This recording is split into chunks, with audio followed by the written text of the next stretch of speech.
And that was my intention, was to do that, because I'd had enough. When I decided to get strong, I woke up and really came at him hard. And I think that's what made him so angry. There was one particular evening.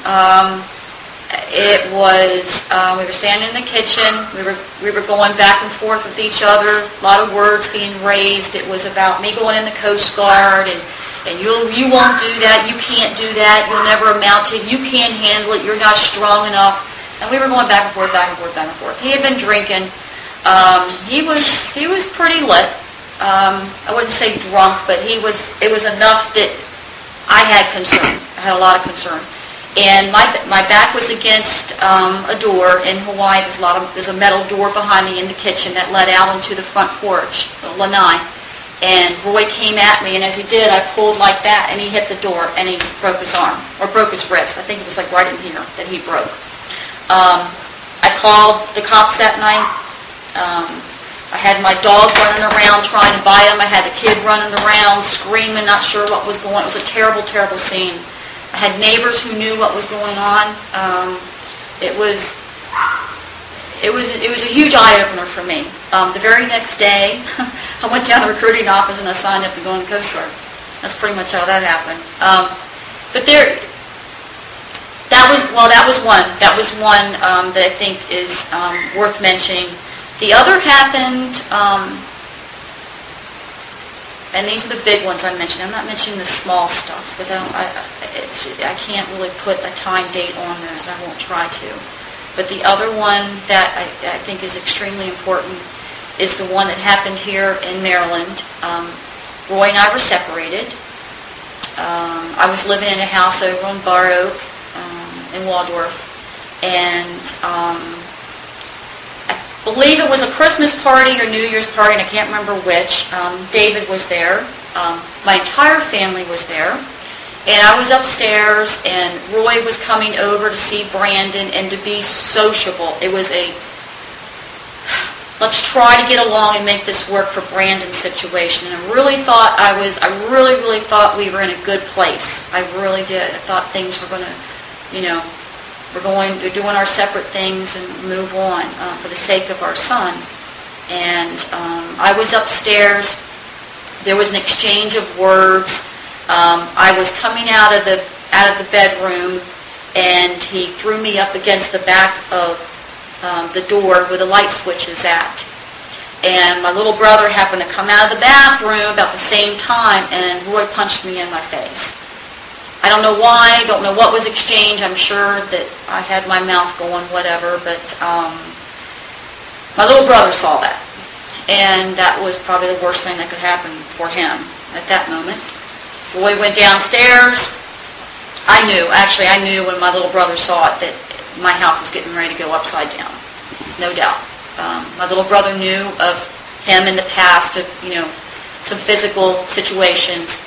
And I even think when he was going downstairs, I remember him saying, you screwed up, and there was a conversation he was having with himself. Roy went downstairs, sat on the couch, and I came downstairs. When I came downstairs, I saw my little brother and David. I think he was trying to pull Dwayne off, or he was helping to push his head through the paneling. There was, in other words, Roy was probably asked to leave at that point, and he chose not to. I think that's exactly what happened. But how was he with Brandon? Non-existent. Honestly, non-existent. He was not a good dad. He wasn't a father. He wasn't a dad. Brandon was a nuisance to him. Brandon was just somebody, it was his son, but when it came to raising him, there was no exchange of companionship. There was nothing as far as teaching, any of that. None of that existed. None of it. The last time we met, you described an incident where Brandon visited his dad. Yes. Would you? I will certainly share the general side of it, but I won't share details. I want Brandon to do that, but I will tell you what I know, and just that part I know. Brandon went down to Florida. This was part of the visitation process that we had to go through. Brandon went down there he was supposed to go down there for a week. He wound up staying for 10 days.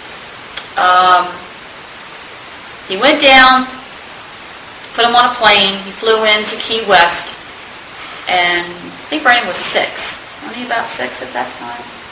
6? I've lost track of time. He was about 6 years old. He went down.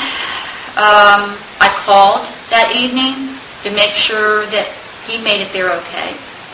And Roy had a few choice words to me. Told me I was going to never talk to my son again. Click on the phone.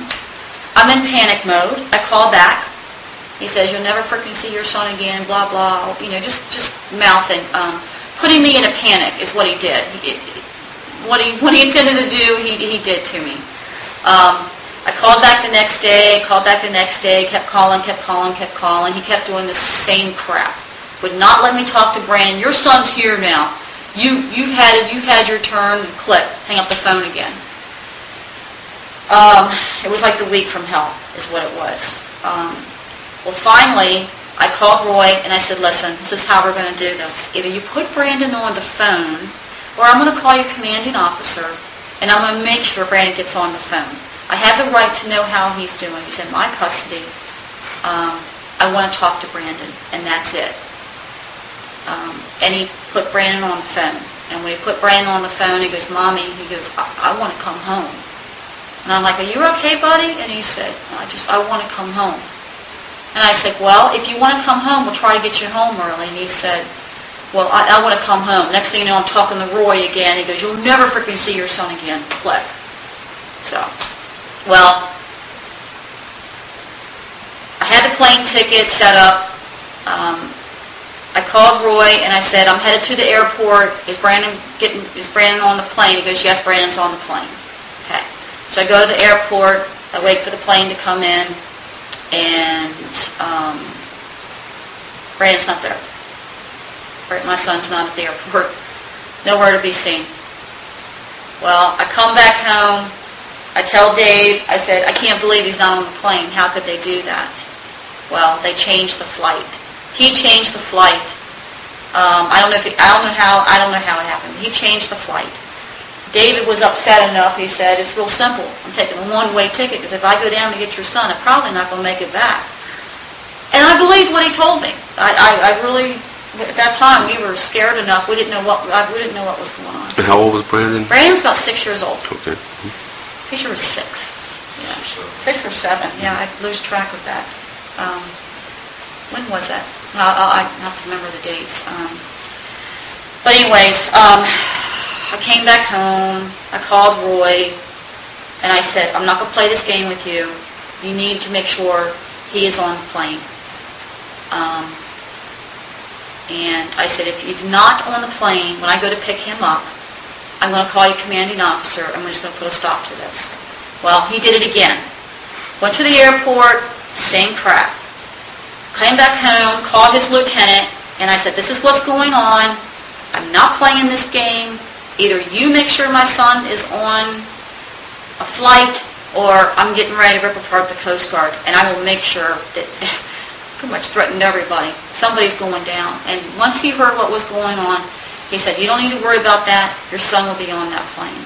And he personally spoke to Roy and made sure, told him what ramifications could be of doing this. He was only supposed to be there a week. We're now going on the 10th day.